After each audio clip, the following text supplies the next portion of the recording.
Sean, how would you take a measure of how the team is after 5 games, 8 points, good record at home on the defense? What do you think so far? Yeah, I think we're feeling good, but we know we could improve. We know we could do more, and I think as the season goes along, we want to grow both individually and as a team. And I think over the first couple of games we have done that, but I think we've left some points out there. But we're going to learn from that. We're going to get better, and we have a good test on Saturday up in New England. Thanks, go ahead, Anthony. Hey, Sean. Help us understand a little bit. Different players say different things about playing on turf. What's your view on how your game changes? Does it change at all when you go up to a place like New England? Yeah, I think some guys that aren't used to the turf, it may take a little bit to adjust. But in college, I played my home games on turf back at Hofstra, and then my first year here playing with Red Bull 2, we played at Montclair, so I'm kind of used to it. I prefer grass, but it doesn't really make a difference to me. I think you have to go out and play to the best of your ability, and not really think about the outside forces, and it's always windy up there, but not think about that. So you just gotta have to play to the best of your ability and just focus on that. Yeah. So looking at New England specifically, they're a team that's desperate for a goal right now. They haven't scored one from their own team. How do you react to knowing that a team is desperate for something like that, as from a defender standpoint? Yeah, I think we have to go up there motivated with a lot of energy. We can't kind of expect that we're gonna, play well or win. We have to go out and do it, go out and earn it. I think looking back to last year when we went up there, they were kind of in the same boat, struggling a little bit, and then they ended up beating us up there, and it was a deflating blow for us. So we have to kind of go up there and go earn it, go all together, and showcase our talent. Go to Mark. Sean, the team has been playing in Foxborough for 30 years now. They've won only 8 games in nearly 45 tries. What is so challenging? You've been up there a number of times now. You do have a win up there, but I'm just kind of curious, what is it about Gillette Stadium that is so challenging?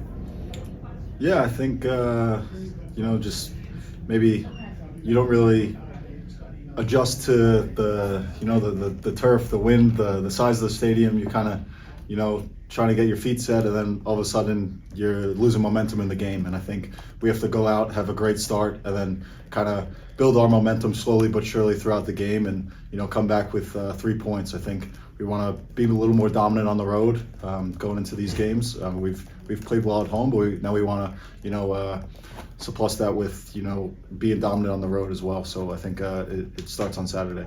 Go to Anthony. Just to piggyback off that a little bit, the mythology of New England and the history of the team, is that something that you guys talk about internally? Is that something that comes up? Do players who are not from here reach out to be like, hey, so what's the deal from what I've heard about? I think guys know what fields are turf. There's a select few throughout the league, but we went through the certain players on their team, and they have some talented guys. Carl Skill is always a threat against us, and we gotta do our best to shut him down and shut down their other playmakers, because like that was said earlier, that they're going to be a hungry team. Caleb Porter is going to have them firing to go. We have to have a good start. Next we go to George on Zoom.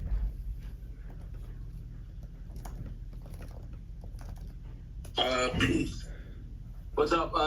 I just have a quick question. Speaking of the turf, I asked Sandra the same thing. Is there any part that is worrisome of, the injuries that you guys have, guys coming back from international break, and then having to deal with the turf first thing? Is there any part of you that is thinking we should be holding back a little bit just because of injuries and stuff like that?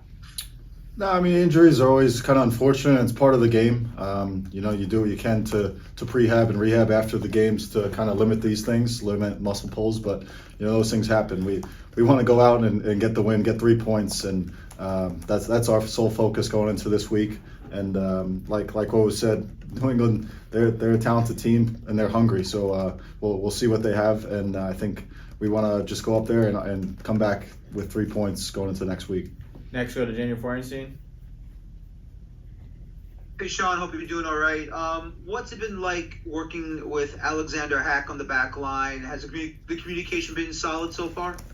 Yeah, it's been great. He talks a lot and he communicates a lot during that back line.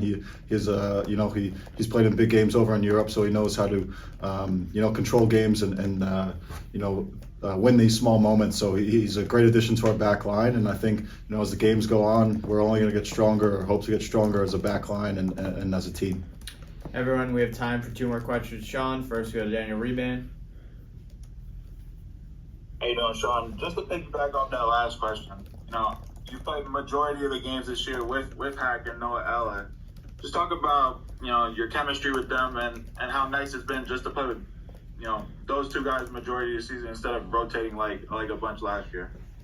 Yeah, I think as the games go on, we play together, practice together. Our camaraderie grows, our chemistry grows. We kind of know when one person's going to step and one person's going to cover, and I think it was good in the last game. Obviously, there were some moments, especially on the goal, where we felt we could have done better to have each other's backs. But I think that'll get better as the games go on, and I think Noah and Alex have been playing great so far, and I think we'll continue to grow and play well as a back line. And we'll finish up with Christian Ortiz.